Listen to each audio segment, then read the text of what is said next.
Vikramshila IAS coaching institute 14 बीघा ऋषिकेश। आधुनिक भारत का इतिहास कर रहे थे हम लोग, और उसमें जो चैप्टर था हमारा वो था भारत का स्वतंत्रता संघर्ष, इंडिया फ्रीडम स्ट्रगल। काफी कुछ पढ़ चुके हैं। आज हमने क्या करना है, चौथा चरण पढ़ना है, गांधीवादी युग 1919 से 1942। पहला तो यही याद करना है, गांधीवादी युग कब से कब तक, 1919, यानी मॉन्टेग्यू चेम्सफोर्ड सुधार, मॉन्टेग्यू जलियांवाला बाग हत्याकांड, रॉलेट एक्ट, ये सारी घटनाएं हुई थी। तब से लेकर 1942 भारत छोड़ो आंदोलन तक का जो युग है उसको क्या बोलते हैं, गांधी युग। बहुत सारी चीजें पढ़नी है हमने, है ना, आंदोलन पढ़ने हैं, घटनाएं पढ़नी है। लेकिन सबसे पहले महात्मा गांधी के बारे में समझ लेते हैं। कौन थे Gandhi? No country other than India, no religion other than Hinduism could have produce Gandhi. ये कहा जाता है गांधी के बारे में कि भारत देश के अलावा कोई दूसरा देश और हिंदू धर्म के अलावा कोई दूसरा धर्म गांधी को पैदा नहीं कर सकता था। ठीक है, अल्बर्ट आइंस्टाइन ने कहा कि आने वाली पीढ़ियां शायद ही ये विश्वास करेंगी कि इस धरती पर एक ऐसा व्यक्ति चलता था हार्ड मांस का बना हुआ। कैसा? महात्मा गांधी जैसा। कैसा? महात्मा गांधी जैसा। वास्तविक नाम मोहनदास करमचंद गांधी। ठीक है, जन्म 2 अक्टूबर 1869, 2 अक्टूबर 1869, पोरबंदर गुजरात में। माता का नाम पुतलीबाई, है ना। कौन सा भाई एमबीबीएस? मुन्ना भाई एमबीबीएस में पूछते हैं कि भाई माँ का नाम क्या है, पता नहीं रहता उसको। तो माता का नाम था पुतलीबाई, पिताजी का नाम था करमचंद गांधी। करमचंद गांधी पोरबंदर, राजकोट और बीकानेर राज्यों में समय समय पर दीवान थे। अच्छी फैमिली से थे महात्मा गांधी, इसका मतलब दीवान। उस जमाने में दीवान होना मतलब बड़ी बात है ना। पोरबंदर, राजकोट, बीकानेर राज्यों में समय समय पर दीवान थे। अच्छा, एजुकेशन का भी बड़ा असर पड़ता है। दीवान थे तो पैसा था, पैसा था तो बैरिस्ट्री करने के लिए इंग्लैंड भेजा भाई। कहां से? अगर बैरिस्ट्री नहीं करते तो इतना नॉलेज भी नहीं होता मेरे ख्याल से। अंग्रेजों के साथ बैठने और उनके साथ बात करने के लिए जो भाषा होती है वो नहीं होती उनके पास। इसका मतलब स्कूलिंग बड़ी अच्छी थी। दूसरी चीज, 13 वर्ष की आयु में 1882 में उनका विवाह कस्तूरबा गांधी से हो गया।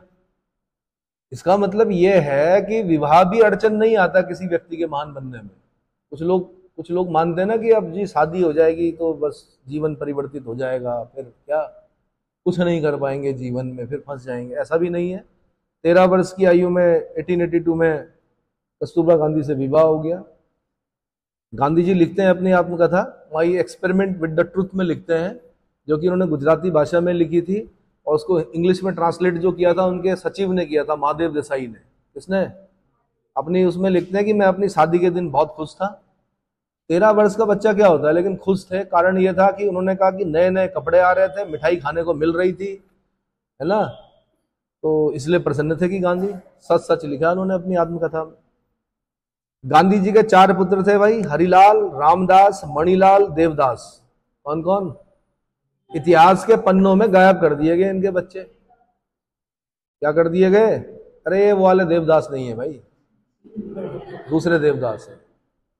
हरिलाल, रामदास, मणिलाल और देवदास। और पिता पुत्र के बीच के संबंधों को भी अगर आप पढ़ेंगे तो इनके बच्चों की भी लड़ाई हुई अपने पिताजी से। जैसे कि हर एक पुत्र एक उम्र में क्या करता है, विद्रोही हो जाता है अपने पिता के प्रति। बच्चे ने मांगा कि मुझे धन दो, गांधी जी ने कहा ये तो कांग्रेस का पैसा है, कैसे दे दूं भाई, नहीं मिलेगा। कुछ करना होगा, कोर्स वोर्स उस जमाने में, या कुछ बिजनेस करना होगा। बाद में बड़ा परेशान किया उस बच्चे ने गांधी जी के, धर्म परिवर्तन कर दिया, इस्लाम कबूल कर दिया। क्या कर दिया? समझ में आया? तो ये भी क्वेश्चन बना कि इनका कौन सा पुत्र था जिसने हिंदू धर्म छोड़कर इस्लाम कबूल किया? कौन था? कौन था? पिक्चर बनी हुई भाई इसमें, विनोद खन्ना के बेटे उसमें भूमिका अदा कर रखी है, बड़ी अच्छी। तो हरिलाल, रामदास, मणिलाल, देवदास। जमनालाल बजाज को गांधी जी के 5वें पुत्र की उपाधि प्रदान है। गांधी जी का 5वां पुत्र किसे बोला जाता है? आंसर जमनालाल बजाज। इसको भारत की शिक्षा, हाँ जी, हरिलाल ने परेशान कर दिया था। इसको, यानी फैमिली मैटर्स हर जगह होते हैं, कितने भी महान हो आप, इसके सामने हार जाते हैं कई बार, अपने बच्चों के सामने, है ना। यहां पर सत्याग्रह काम नहीं आता है। बच्चे जब विद्रोह करते हैं तो वहां पर सत्याग्रह काम नहीं आता, भूख हड़ताल काम नहीं आता। चलो जी, भारत की शिक्षा के बाद गांधी जी 3 वर्षों तक इंग्लैंड में रहकर बैरिस्ट्री की पढ़ाई की। जरा ऊपर देखना, मोटर तो नहीं चलेगी, उनको बोलो आप जो। भारत की शिक्षा के बाद गांधी जी 3 वर्षों तक इंग्लैंड में रहकर बैरिस्ट्री की पढ़ाई की। उसके बाद लौटकर राजकोट और बंबई में वकालत शुरू की। पर वकालत में विशेष सफलता न मिलने पर, देखो वकालत में सफलता नहीं मिली क्योंकि गांधी जी खुद कहते हैं ना तो मैं एक अच्छा वक्ता हूं, मतलब बहुत अच्छे वक्ता नहीं थे गांधी जी के। मैंने कहा नहीं कि समय ने कुछ ऐसा चाल चली कि गांधी को क्या किया गया, गांधी एकदम हिट हो गए। वरना गांधी से पहले सबसे बड़े नेता अगर आप मेरे से पूछे हैं, तिलक थे। और कमाल की बात है कि जिस दिन असहयोग आंदोलन शुरू हुआ उसी दिन तिलक की मृत्यु हो गई। ठीक है, बंबई का बिना ताज का बादशाह फिरोज शाह मेहता थे। वो जब बोलते थे तो भाई लाखों की भीड़ क्या करती थी, उनको सुनती थी। गांधी जी उनके सामने अच्छे वक्ता थोड़े थे, गांधी जी खुद कबूल करते हैं इस चीज को। वकालत में विशेष सफलता नहीं मिली। 1893 में एक भारतीय मुसलमान दादा अब्दुल्ला के मुकदमे के सिलसिले में दक्षिण अफ्रीका चले गए। ये भी क्वेश्चन बना कि दक्षिण अफ्रीका क्यों गए थे गांधी जी, कब? 1893 में, 1 साल के लिए गए थे खाली। दादा अब्दुल्ला एंड कंपनी का केस लड़ने के लिए गए थे और कई सालों तक फिर वहीं रहे। और फिर भारत में पदार्पण कब होता है गांधी का? 9 जनवरी 1915 को होता है। कब? 9 जनवरी 1915। इसीलिए प्रवासी भारतीय दिवस हम 9 जनवरी को मनाते हैं, या तो 7 से 9 या 9 से 11। ठीक है, ठीक है जी। दादा अब्दुल्ला एंड कंपनी के मुकदमे के सिलसिले में दक्षिण अफ्रीका गए। वहां पहुंचने पर उन्होंने भारतीयों के साथ किए जा रहे अमानवीय शोषण एवं दुर्व्यवहार की कटु अनुभव किया। स्वयं गांधी जी को मेरित्सबर्ग नामक स्टेशन पर डरबन से प्रिटोरिया की यात्रा के दौरान प्रथम श्रेणी के डिब्बे से अंग्रेजों ने जबरन धक्का देकर नीचे उतार दिया। ये यूपीएससी का क्वेश्चन है। गांधी का जन्म माना जाता है, गांधी के 3 जन्म हुए। एक अपने माता के गर्भ से जब पैदा हुए होंगे, दूसरा जब डब्बे से धक्का दिया गया। कहां से? फर्स्ट क्लास के डब्बे में बैठ गए। साफ साफ लिखा होता था डॉग्स एंड इंडियंस यार कूलीज आर नॉट अलाउड। आप मसूरी की मॉल रोड पर नहीं घूम सकते थे, dogs and Indians are not allowed ऐसा लिखा होता था। भारतीय और हाँ, ऐसी तुलना की जाती थी। पिक्चर हॉल में भी जो बालकनी के टिकट या जो जहां पर ड्रामा वगैरह होता था वहां पर भी आप ऊपर वाले उसमें नहीं बैठ सकते थे। भारतीयों के लिए कहां थी जगह? नीचे। गांधी जी बैठ गए, गांधी जी को लगा बैरिस्टर है। कौन से स्टेशन पर धक्का दिया गया? मेरित्सबर्ग। कौन सा? साउथ अफ्रीका में जगह पड़ती है। कहां से कहां जा रहे थे? डरबन से प्रिटोरिया जा रहे थे। कहां जा रहे थे? जो साउथ अफ्रीका की कैपिटल है, एडमिनिस्ट्रेटिव कैपिटल जो है वो प्रिटोरिया है। उसका नाम चेंज हो गया, स्वाने बोलते हैं उसको आज। क्या बोलते हैं? जो पार्लियामेंट्री कैपिटल है वो केप टाउन है साउथ अफ्रीका की। कहां है? Cape Town. इतना समझ में आ गया? धक्का दे दिया अंग्रेजों ने, गांधी जी की समझ में आ गया कि हम तो, क्योंकि इनको कुली बैरिस्टर बोलते थे वहां पर। क्या बोलते थे? कुली थी, कुली बैरिस्टर बोलते थे।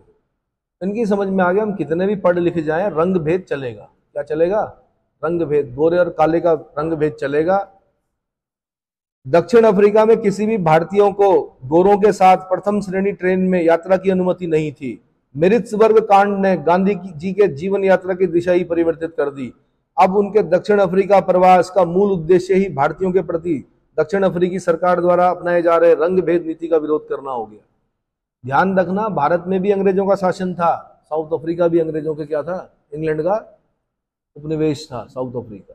ठीक है, जैसे यहां पर गांधी हुए वैसे वहां पर एक कौन हुए? नेल्सन मंडेला हुए।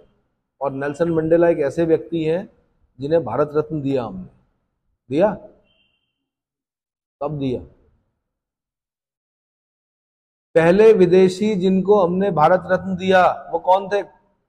वो थे पाकिस्तान में जो खान अब्दुल गफ्फार खान, पहले विदेशी वो थे। शायद दूसरे विदेशी नेल्सन मंडेला थे। चेक कीजिए भाई, भारत रत्न कब दिया हमने? 1990 में, Nelson Mandela.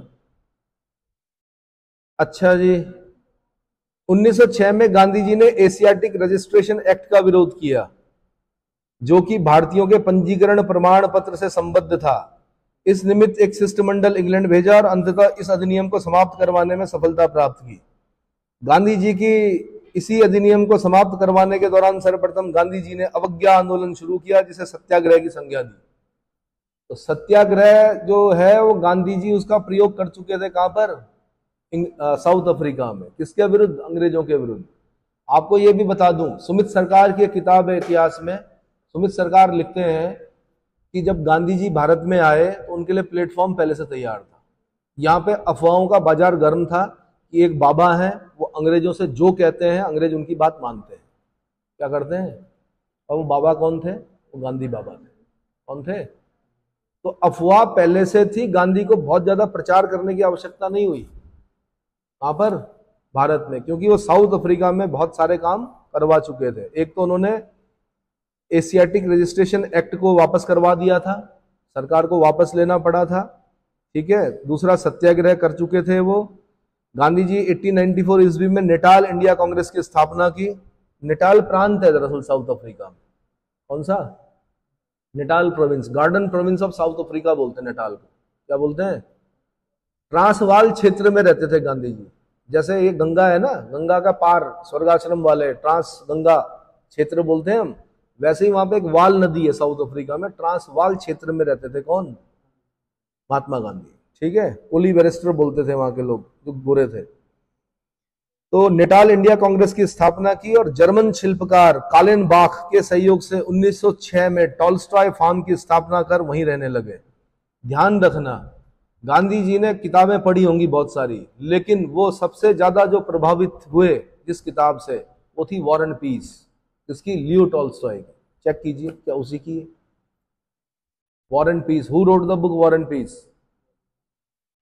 There is none so good war and bad peace. संसार में ऐसी कोई युद्ध नहीं है जो अच्छा था, और ऐसी कोई शांति नहीं थी जो बुरी थी। आप देख रहे होंगे अरब इजराइल युद्ध चल रहा है, फलस्तीन है ना, लेबनान, सीरिया, ईरान, है ना। रात को मतलब पता ही नहीं है कि कब सिर पे पड़ जाएगी मिसाइल।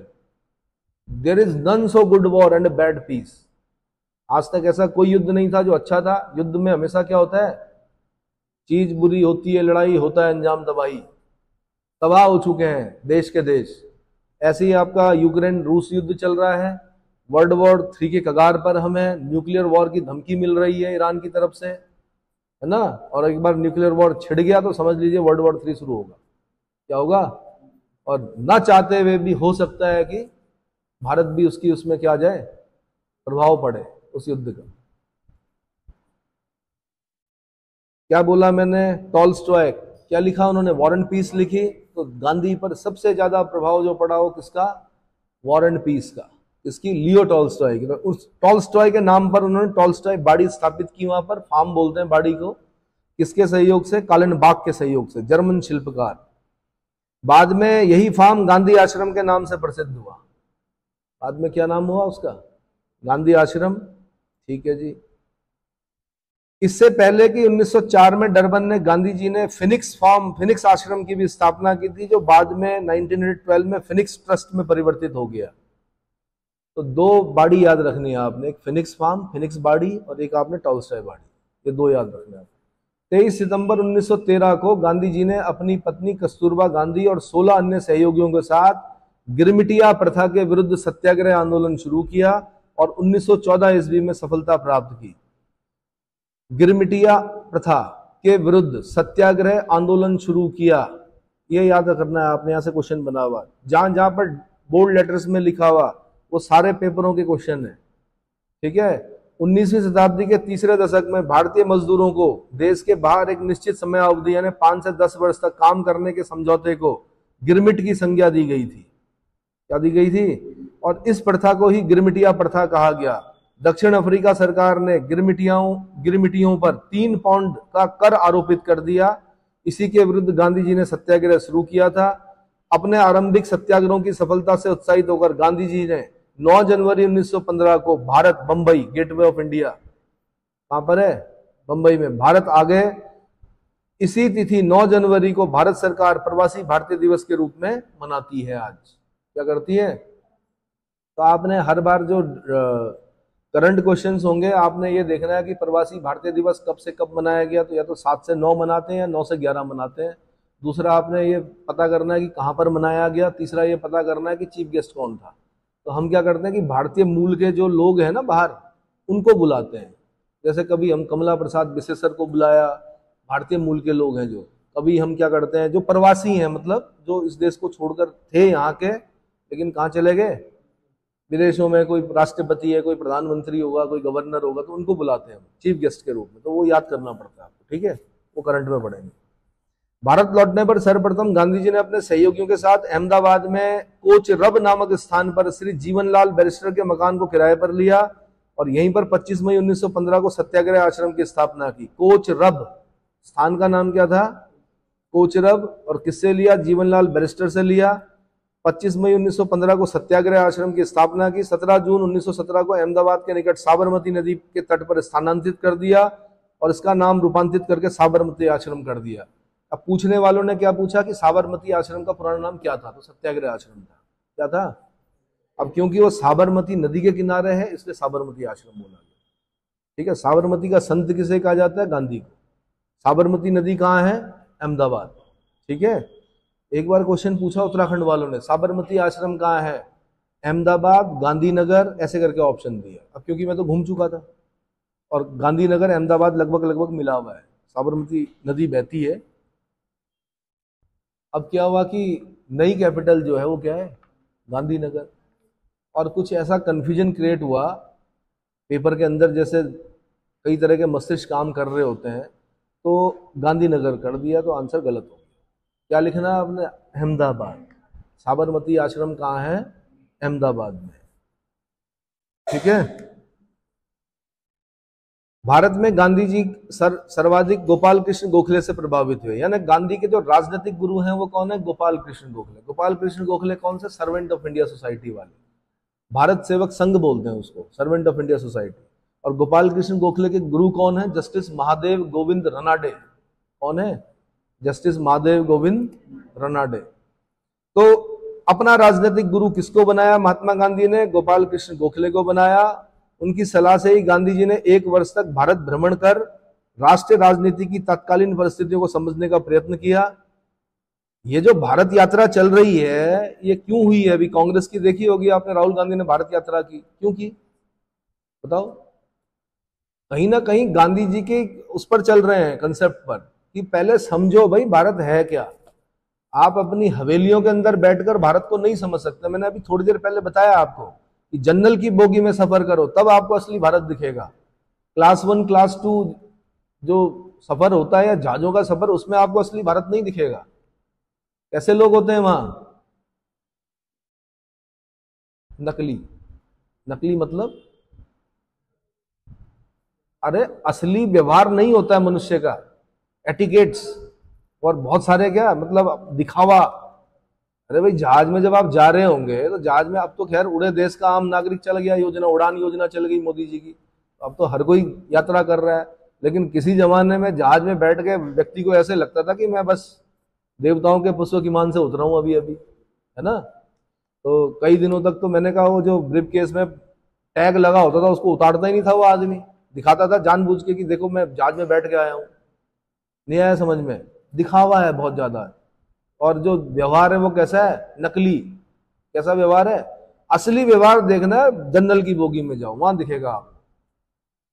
ठीक है, सामने पे बोल देंगे जो बोलना होगा। क्या बोल देंगे, जो भी बोलना होगा सामने पे बोल देंगे, कोई डर नहीं। चलो जी,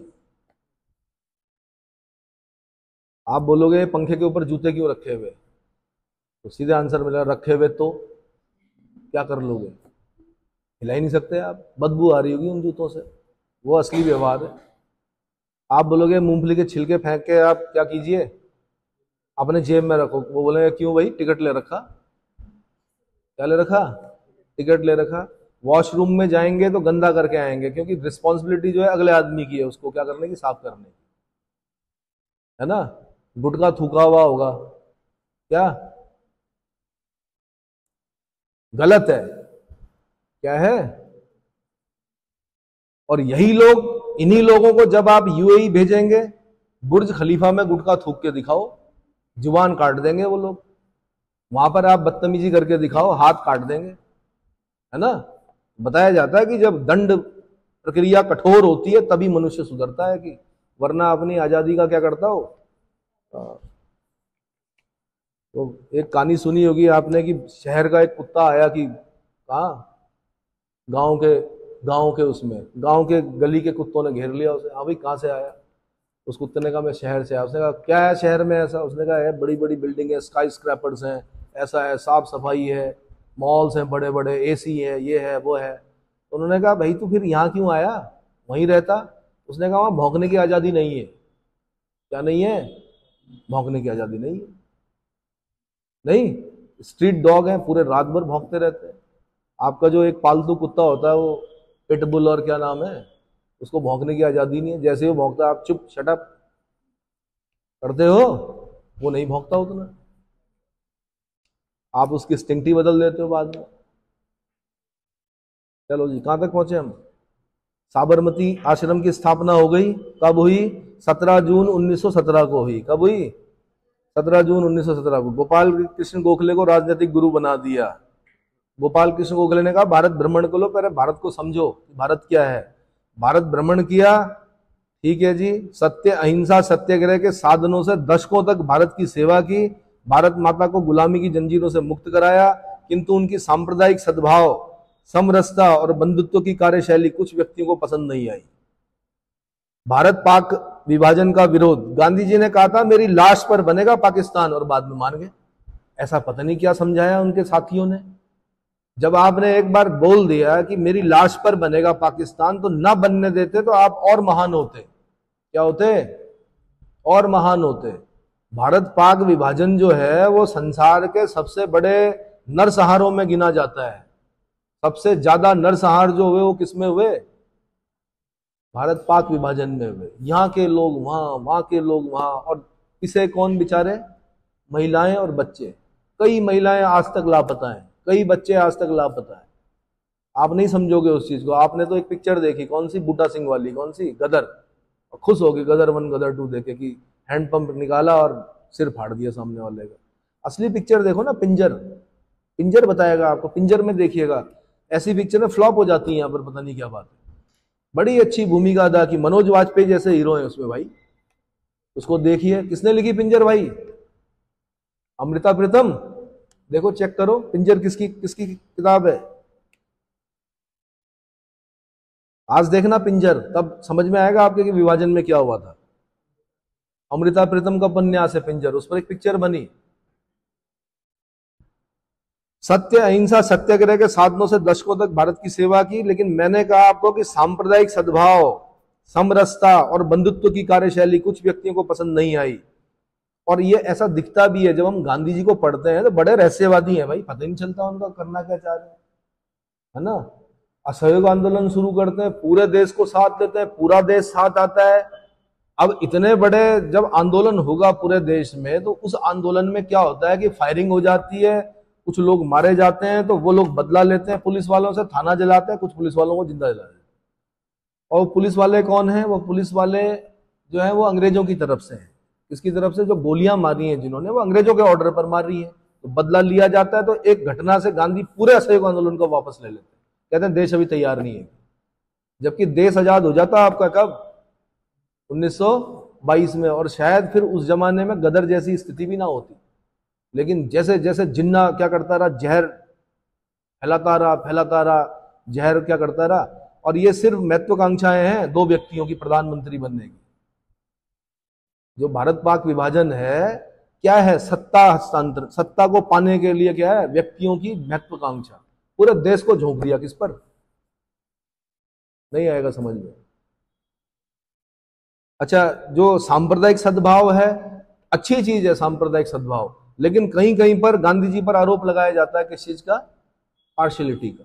जैसे कि 1900 जब असहयोग आंदोलन चल रहा था, अपने चरम पर था, तो दक्षिण भारत में दंगे चल रहे थे, मोपला विद्रोह चल रहा था, नेता था अली मुस्लियार। जैसा आपने कश्मीर फाइल्स में देखा है, वैसे किसी जमाने में केरला में हुआ था, मालाबार में, ठीक है, जिसमें हिंदुओं की हत्या की गई थी। उस पर गांधी जी ने टिप्पणी नहीं की, तो गांधी जी पर यह आरोप लगाया जाता कि आपका सांप्रदायिक सद्भाव एक ओर झुका हुआ है, दूसरी ओर नहीं। इतना समझ में आया।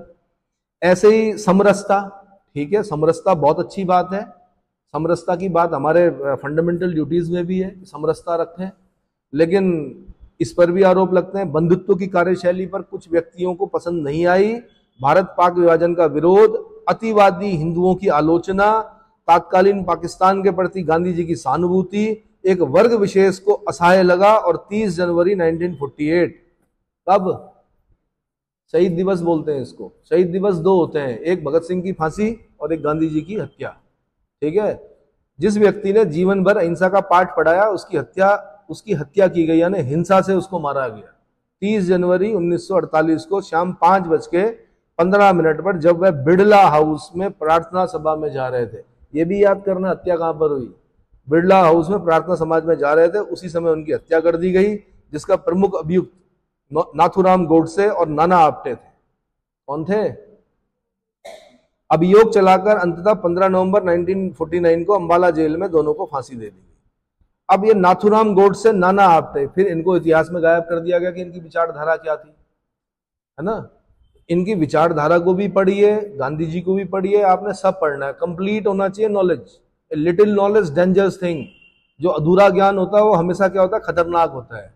तो अब खुली हैं वो फाइलें, कौन सी, नाथूराम गोडसे की, नाना आप्टे की, कि इनका क्या था। ये जो यहाँ पर एक लिखा है ना कि अतिवादी हिंदुओं की आलोचना गांधी जी के द्वारा की गई, ये अतिवादी हिंदू कौन थे? कौन थे भाई?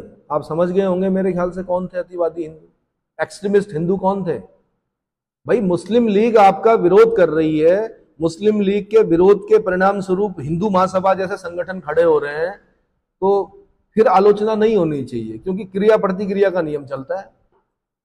RSS 1925, MS Golwalkar, doctor Hedgewar, इस तरह की विचारधाराएं दोनों तरफ से आएंगी। फिर मैंने कहा ना, क्रिया प्रतिक्रिया का नियम, तो आलोचना फिर एक साइड नहीं होनी चाहिए, फिर दोनों साइड होनी चाहिए। इतना समझ में आ गया? ठीक है।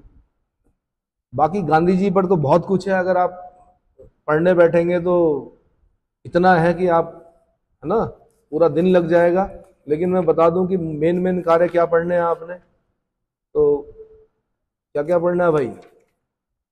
चंपारण सत्याग्रह पढ़ना है गांधी जी का 1917, खेड़ा सत्याग्रह पढ़ना है 1918, खेड़ा गुजरात में पड़ता है। अहमदाबाद मिल स्ट्राइक 1918 की पढ़नी है।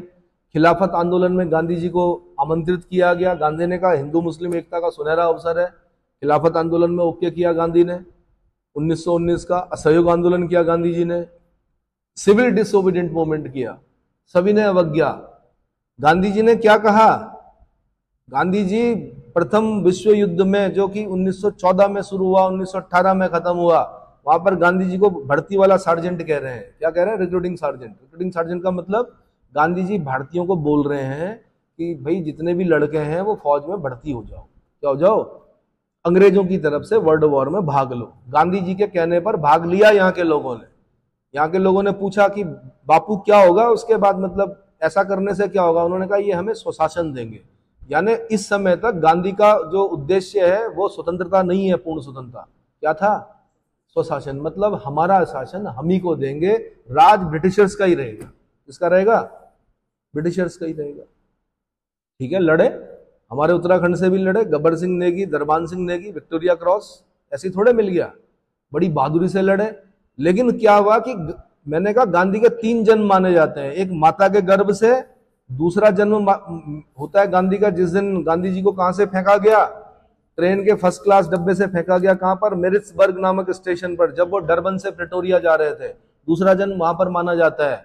अभी भी गांधी जी नहीं समझ पाए, सीधे थे, अभी भी समझ में नहीं आया अंग्रेज हैं क्या। तो गांधी जी सहयोग कर रहे हैं किसके साथ? अंग्रेजों के साथ, कि हमें स्वशासन दोगे आप तो हम अपने लड़कों को आपकी फौज में भर्ती करवाते हैं, लड़वाते हैं। लड़े, वो बहादुरी से लड़े। क्या मिला?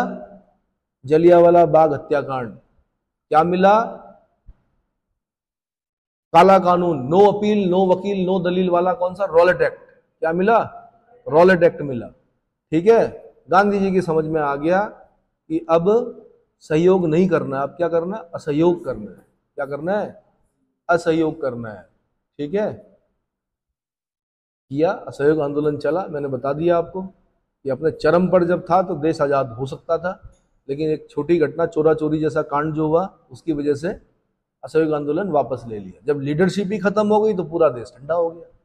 तो फिर एक युवा वर्ग था जो गांधी के कहने पर चल रहा था, गांधी जी के पीछे पीछे, उसने कहा नहीं भाई ऐसे काम नहीं चलेगा। उन्होंने हथियार उठा लिए, क्रांतिकारी जिन्हें बोला जाता है। उन्होंने हत्याएं करनी शुरू कर दी। उन्होंने आयरलैंड का उदाहरण लिया, उन्होंने लेनिन को पढ़ा, उन्होंने कम्युनिस्टों को पढ़ा, उसके हिसाब से अपनी विचारधारा को बदला, है ना। और वो क्या कहलाए? क्रांतिकारी कहलाए। फांसी चढ़े हंसते हंसते देश के लिए। समझ में आ रहा होगा आपके? अब समझ में इसलिए नहीं आ रहा ना कि आजाद भारत में जन्म लिया, आपकी समझ में नहीं आएगा गुलामी क्या होती है। वो तो वही लोग समझते हैं जो गुलाम भारत में रहे होंगे। तो असहयोग आंदोलन हो गया, सभी ने अवज्ञा, सिविल डिसोबीडियंट मूवमेंट। अब क्या करना? अवज्ञा करनी है, लेकिन विनय सही। कैसे करनी है? दो तरह से होती है अवज्ञा। एक तो बिल्कुल कैसे एग्रेसिव तरीके से, मैं नहीं मान रहा जी आपकी बात। एक विनय सही, नहीं जी मैं नहीं मान रहा, यानी नुकसान भी नहीं पहुंचाना सामने वाले को और बड़े तरीके से बोलना है कि मैं नहीं कर रहा। ठीक है, सभी ने अवज्ञा आंदोलन। व्यक्तिगत सत्याग्रह चलाया गांधी जी ने 1940 में। और भारत छोड़ो आंदोलन तो यहां तक समझ में आ गया था गांधी के, लॉ ऑफ अट्रैक्शन समझ में आ गया था। लॉ ऑफ अट्रैक्शन क्या होता है? क्या होता है? किसी भी चीज को अगर आप प्राप्त करना चाहते हो तो थ्रेशोल्ड फ्रीक्वेंसी तक आपको पॉजिटिव होना पड़ेगा। 99.99 नहीं, 100%। कितना? 100%। यानी कि 100 के 100 बार आपने बोलना है कि ये मुझे चाहिए, तो सृष्टि षड्यंत्र करेगी आपके लिए। क्या करेगी? सृष्टि में षड्यंत्र होंगे और वो चीज आपके सामने आएगी, और एक दिन आपको खुद विश्वास नहीं होगा कि मिला कैसे। जैसे कुछ लोग दरोगा की तैयारी कर रहे हैं, 100 के 100 बार आपने ये मानना है कि मुझे दरोगा बनना है, इसी बार बनना है। कुछ लोग पीसीएस की तैयारी कर रहे हैं, उन्हें ये मान के चलना मुझे पीसीएस ही बनना है, एसडीएम ही बनना है। बार बार देखिए, एसडीएम की गाड़ी को देखिए, आपने बोलना है ये गाड़ी पर मैं बैठूंगा, अब एक दिन ये बैठूंगी। एक बार लेकिन अगर आपने बोल दिया यार मुश्किल है, तो समझ लीजिए वो जो 99 बार आपने बोला था क्या कि मैं कर सकता हूं, वो जीरो हो जाता है। थ्रेशोल्ड फ्रीक्वेंसी बोलते हैं 100% पॉजिटिव सोचना है। क्या सोचना है? गांधी जी की समझ में आ गया, भारत छोड़ो आंदोलन, डू और डाई का नारा दे दिया, करो या मरो। उसके बाद हिंसा हुई। अंग्रेजों ने कहा बापू आपने क्या कर दिया, आप तो अहिंसा के पुजारी हो, हिंसा हो रही है।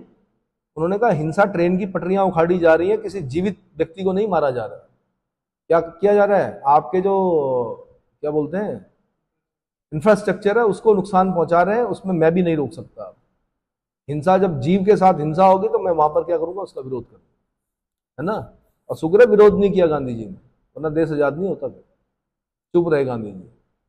और इसी कारण इस बार अंग्रेज गांधी जी को मारना चाह रहे थे। गांधी जी ने जेल में, आगा खां पैलेस में थे, भूख हड़ताल की, अंग्रेज सब ले आए, बांस के जो अंतिम रथ होता है सब तैयार, चटाई वटाई बिछा के, जो वो होती है क्या बोलते हैं उसको, घड़ा बड़ा सब ले आए, पानी वानी रख दिया, जौ तिल खील बील बतासे जो भी होते हैं, राम राम सत्य बोलते हुए जो किया जाता है, सब तैयारी कर दी अंग्रेजों ने, सब सामान रख दिया कि गांधी मरने वाले हैं। चाहते थे, तोड़ दिया उन्होंने अपना भूख हड़ताल, आमरण अनशन, है ना। तो गांधी जी को पढ़ोगे तो बहुत कुछ है भाई।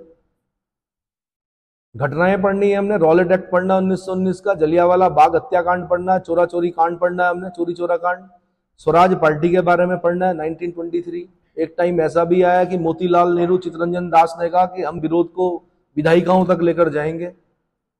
गांधी जी ने मना कर दिया, नहीं भाई कांग्रेस के टिकट पे कोई इलेक्शन नहीं लड़ेगा, कांग्रेस का नाम लेकर आप टिकट नहीं लड़ोगे। उन्होंने कहा ठीक है हम अपनी अलग पार्टी बनाते हैं। उन्होंने बनाई कांग्रेस खिलाफत स्वराज पार्टी। उन्होंने कहा हम तो इलेक्शन में भाग लेंगे और विरोध को अंदर ले जाएंगे हम विधायिकाओं तक।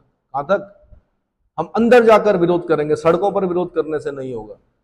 बाद में सारे कांग्रेसी वो होने लग गए क्या कि लड़ना तो हमें भी था पर बापू ने मना कर रखा। बापू को बोलना पड़ा कि ठीक है लड़ना चाह रहे हो लड़ लो, कांग्रेस के टिकट पे नहीं लड़ोगे, स्वराज के टिकट पे लड़ो। तो पहली बार सांसद होने का गौरव किनको मिला? स्वराजियों को मिला। उत्तराखंड के लोग भी थे स्वराज के टिकट पर लड़े, है ना। पढ़ना कभी बैरिस्टर मुकुंदी लाल, है ना, इनका देखना कभी। साइमन कमीशन पढ़ना है आपने, साइमन गो बैक के नारे लगे, लाला लाजपत राय, शेरे पंजाब, हत्या हो गई उनकी, हत्या ही समझो, लाठीचार्ज हुआ, सिर पर डंडा पड़ गया, हत्या हुई। तो क्रांतिकारियों ने कहा नहीं भाई, लाला जी ने हमारे लिए डीएवी खोला था, दयानंद एंग्लो वैदिक लाहौर में, है ना, मतलब उनके प्रयासों से हुआ था। उन्होंने कहा लाला जी की हत्या, बदला लेंगे हम। बदला लिया उन्होंने, इसकी हत्या कर दी, सैंडर्स की हत्या कर दी। ठीक है, नेहरू रिपोर्ट पढ़नी हमने 1928 की, चैलेंज कर दिया अंग्रेज ने कि एक ऐसा संविधान बनाओ जो सारे भारतीयों को, सारी पार्टियां सहमत हो। पता था उसको कि सारी अलग अलग विचारधारा वाले लोग हैं, कोई भी सहमत नहीं होगा। मोतीलाल नेहरू ने कहा मैं बनाऊंगा, ऐसा संविधान तैयार करूंगा जिससे सारी पार्टियां क्या होंगी, सहमत होंगी।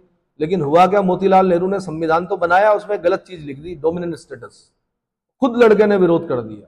1928 में मोतीलाल नेहरू कह रहे हैं डोमिनेंट स्टेटस, और 1929 में लाहौर में रावी नदी के तट पर बेटा बोल रहा है, यानी चाचा नेहरू बोल रहे हैं कि पूर्ण स्वराज। इसका मतलब बाप बेटे की विचारधारा नहीं मिल रही है। समझ में आया? प्रथम गोलमेज सम्मेलन, द्वितीय गोलमेज सम्मेलन, तृतीय गोलमेज सम्मेलन, सेकंड राउंड टेबल कॉन्फ्रेंस में गांधी एकमात्र प्रतिनिधि बनकर जाते हैं। किसके? राजपूताना नामक जहाज से जाते हैं, ये भी क्वेश्चन पूछा। सेकंड राउंड टेबल कॉन्फ्रेंस 30, 31, 32 याद रखना है आपने। एक गांधी इरविन पैक्ट पढ़ना है आपने। इरविन वो वाइसरॉय था जो पहली बार वाइसरॉय हाउस में घुसा था, मतलब गया था। वाइसरॉय हाउस कहां पर? दिल्ली में, राष्ट्रपति भवन जिसको बोलते हैं। गांधी इरविन पैक्ट हुआ, ये दाग है आज भी गांधी पर, गांधी के चरित्र पर दाग माना जाता है कि ये भगत सिंह, सुखदेव, राजगुरु की फांसी को क्या कर सकते थे, रुकवा सकते थे। और आपको क्या लगता है कि सुखदेव, भगत सिंह और राजगुरु को फांसी हुई? कुछ नहीं हुआ होगा देश में, दंगे हुए भयानक। क्या हुए? भयानक दंगे हुए, क्योंकि बहुत बुरी तरह से किया गया फांसी। एक दिन पहले दे दी, उसके बाद शवों को, उनके शवों को, जो क्रांतिकारी थे हमारे, उनके शवों के टुकड़े किए, सतलज नदी के किनारे जाके जला दिया उनको, किसी ने देख लिया, फिर हुए दंगे। उस उन्मादी भीड़ में प्रताप नामक समाचार पत्र के गणेश शंकर विद्यार्थी की हत्या हो गई, है ना, बहुत कुछ हुआ। ठीक है, सांप्रदायिक पंचायत आ गया, किसका? कम्युनल अवार्ड दे दिया, ब्रिटेन का प्रधानमंत्री था रैमजे मैकडोनाल्ड। उसने क्या किया कि उसने हमारे 4 वर्ण वैदिक काल से चले आ रहे थे, ब्राह्मण, क्षत्रिय, वैश्य, शूद्र। उसने क्या किया कि शूद्रों को अलग करने के लिए पहले मुसलमानों को अलग किया, फिर जातियों में विभाजित करना चाह रहा था। मतलब इस तरह से प्रतिनिधित्व दे रहा था